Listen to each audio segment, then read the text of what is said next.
So today we are going to talk about the powers that Congress has. Okay, we're going to see what they are and are not allowed to be doing. So our desired result is to explore the powers that the Congress of the United States has. Okay, and down here at the bottom are our standards. So we know already that Congress can make laws, but what other things are they specifically allowed to do? The Constitution gives them some specific jobs that are their requirement, and we're going to look at what those are. So these are expressed powers, okay? These are powers that are specifically listed in the Constitution that is the job of the Congress, okay? They have the power to tax.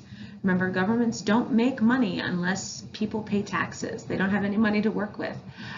So it is the Congress's job to collect taxes. They also have the power to borrow money. If the government needs to borrow money, that goes through the Congress.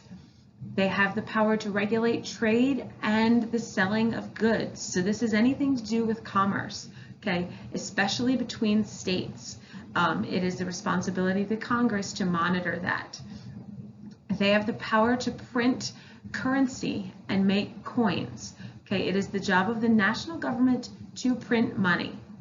Under the Articles of Confederation, each state was allowed to print its own money, which led to a lot of chaos. There are more powers that are specifically listed in the Constitution that are assigned to the Congress. They have foreign relations powers, okay, our relationships with other countries. They are very much involved in what happens there. They have war powers. It is actually the power of Congress to declare war, okay? The president is the commander-in-chief of the armed forces, but unless Congress decides we are at war, we are not technically at war. Okay, they have powers over naturalization. It is the job of Congress to set immigration policy, who we are going to let in, who we are not going to let into this country, and to set the process for them to become American citizens. Okay, those bills all have to come from Congress. They have postal power. They set up the U.S. postal system, which has changed over the years. If you look at American history, it has changed the way that we do things, but that is something that Congress is responsible for. They're responsible for protecting copyrights and patents. Okay, if you invent something new and you want your invention to be protected and not stolen by other people, writings, that's copyright. Congress sets those laws and gives those protections out to inventors, to writers, poets, all of that kind of stuff. Congress also has power over the territories, okay, like Puerto Rico. Now they have their own government, but ultimately Congress is in charge of them, okay?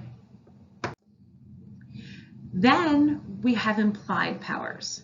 Okay, these are powers that are not specifically written into the Constitution, but it is suggested that it is the job of Congress. Okay, Article 1, Section 8 is what we call the necessary and proper clause. It is also known as the elastic clause. This is what gives Congress the power to do the things they need to do to run the country. Okay, they're implied by other powers that they're specifically given, okay? So here are some of the implied powers that Congress has.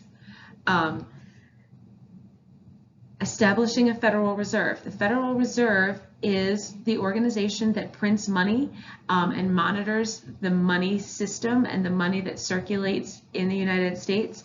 If we have a bunch of ripped up $100 bills, we need to print new ones and we need to get the old ones out of circulation. All of that kind of stuff is handled by the Federal Reserve, which was set up by Congress. Things like making tax evasion a crime.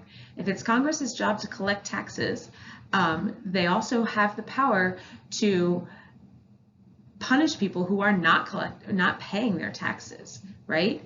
So that's a power that's implied. It's not written into the Constitution, but in order for them to collect taxes, they have to punish people who refuse to pay taxes. Okay? Establishing federal aid programs, drafting an army in times of war, setting minimum wages and maximum work hours. When you look at those enumerated powers, those powers that are specifically given to Congress, these are things they have to do in order to fulfill those jobs. Let's look now at some of the legislative powers. Okay, and some of these are where we get checks on the other branches of government. Okay, it is the power of the Senate to approve treaties. Okay, the executive branch and the president will negotiate treaties with other countries, but they do not become effective until the Senate approves them. Okay, so that is a specific legislative power that the Senate has. Creating and maintaining an army and a navy. That is an enumerated power, but it also gives them the power to establish a draft. If we do not have enough volunteer soldiers to fight a war or take care of whatever situation there is, Congress does have the power to establish a draft and decide how we are going to select people to become soldiers or sailors or airmen or Marines. So it is Congress's job to declare war. Okay, Congress they draft a bill that says we are declaring war on another country.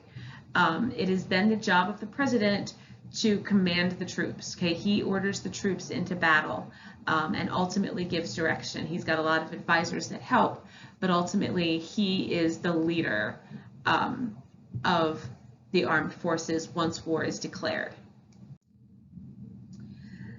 They have the power of taxing and spending, okay? Collecting our money and then deciding how we're going to spend it, okay? And remember, we talked last week, all tax bills must start in the House of Representatives. Anything that has to do with money, they have to be approved by both houses, but they must start in the House of Representatives. So in the current situation, the president will create a budget, but Congress has to approve it. Okay, and Congress could make changes to whatever budget the president presents to them. And they have the ultimate authority over that. Congress also has powers that don't really have anything to do with passing bills and making laws. Okay, we talked in our last chapter about constitutional amendments and the role that Congress plays in creating constitutional amendments and getting them added. Congress plays a role in the Electoral College and the selection of the president, which is something that we'll talk more about when we get to the executive branch, but Congress plays a big role in that, and that doesn't have anything to do with making laws. Okay? They have the powers to impeach the president or another high-ranking official. They have the power to investigate. They hold hearings on different matters, things that are important to people right now. Okay, that maybe we don't need to make a law for, but we need to find out more information about. There are also powers that are denied to Congress. Okay, there are things that Congress can't do. Congress can't pass laws that violate the Constitution.